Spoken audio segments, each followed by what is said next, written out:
Hey, how's it going, everyone? Saintsfan here. Welcome to another episode of Monday Mailbox, a series where you guys get to ask me questions about GTA gaming or anything in general. And if you do want to ask me a question, all you have to do is use the hashtag AskSaints on Twitter to make sure I see it, and you can be featured in next week's episode. Now, hopping into this, with the first question, we have Thomas Gaming, and he says, how was it seeing GTA in real life when you went to LA? If you guys didn't know, if you don't follow me on Twitter, I actually did go to LA this past Thursday and Friday, and I hung out with Garrett and Ross, some of my friends that you guys may know.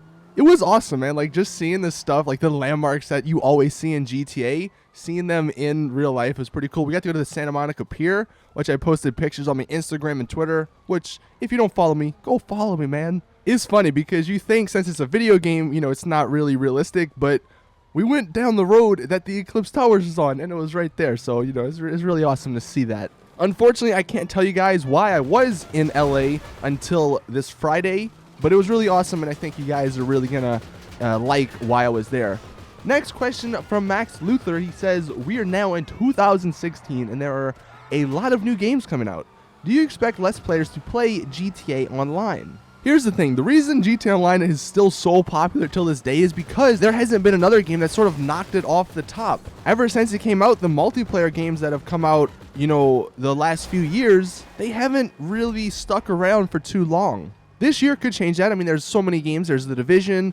You got maybe Rockstar releases another a new game this year at E3. There's a couple other interesting ones, but honestly, until Rockstar just give up, I think it's still going to have a pretty solid player base. And especially if they keep up the DLCs, and if they really do include a Liberty City, oh my god, that would bring so many people back. So I really don't think we're going to be seeing less players that play the game.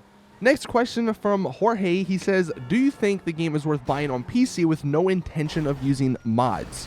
Now, I'm sure this is only a small minority of you guys, even if you haven't bought it on PC yet. You may be thinking about it.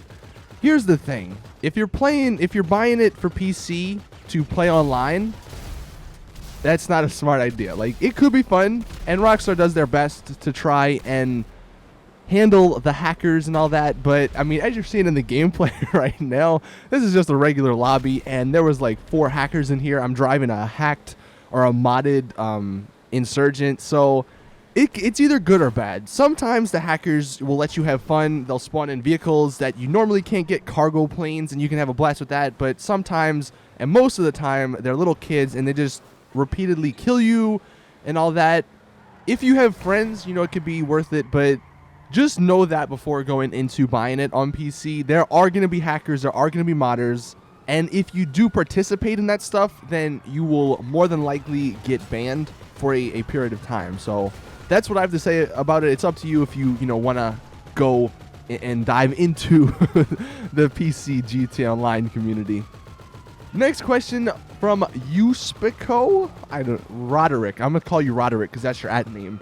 What would you think if Rockstar allowed modded servers online? This is an interesting question, and yeah, this would probably be... Well, actually, no. They could maybe have this on console. If you think about it, like Battlefield, if you guys have ever played that, there's like a server browser for that game, and that works on consoles.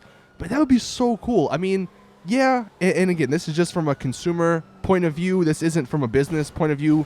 Because the way I see it, you know, you wouldn't make as much money with shark cards and all that if they did have a server browser with modded lobby or modded servers where you could basically do whatever, similar to Arma 3, if you know what that is. I would honestly love that, though. I mean, who wouldn't, right?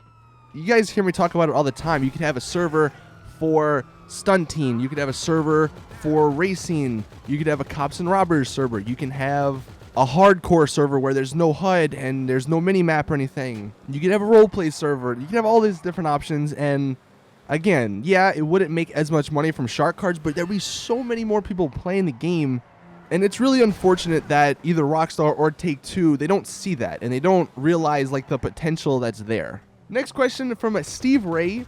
Are you tired of seeing all these false GTA 6 videos? Look, I kind of been staying away from that whole drama just because I don't really like to be in it. I like to just watch from afar. Honestly, though, like, who even watches that? Like, how do people keep watching this stuff? Like, fool me once, shame on you. Fool me twice, shame on me. Isn't that the saying? So, like, it's the same group of YouTubers that do it, and we all know they do it. So why why go back to them and give them more views and keep watching? I mean, it's really scummy, obviously.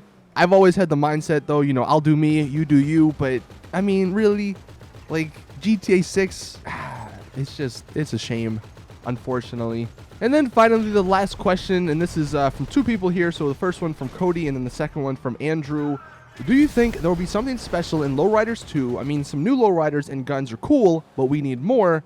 And then from Andrew, do you think Lowriders Part 2 will be as big as the Executives and Other Criminals DLC? And this is what I want you guys to answer in the comment section. If you could add something that would make sense in the Lowriders 2 DLC, that would make it similar to the Executives in terms of bringing new things to the table and not just cars, a customization, clothes, and guns, what would that be? For me, and this is just an idea that popped into my head, if they went more in depth with like around Grove Street, that area, I think that'd be pretty cool. Like telling a story, like the Lamar missions were cool, but if they incorporated like the actual gangs into GTA Online more, since that sort of fits the theme of the Lowriders, that could potentially make it as big, I guess, as the Executives DLC. But yeah, you guys let me know in the comment section if you have any ideas. Anyway, that is it. Thank you guys for watching. See you guys in the next video. By the way, for the people asking for the police outfit, I am working on a video for that. I was supposed to have it out yesterday, but unfortunately some things happened and I couldn't get it out. So hopefully it'll be out tomorrow. Thank you guys for watching, though. We'll see you guys in the next one. Drop a like, subscribe, all that. And as always, it's your boy Saintsfan. I'm out. Peace.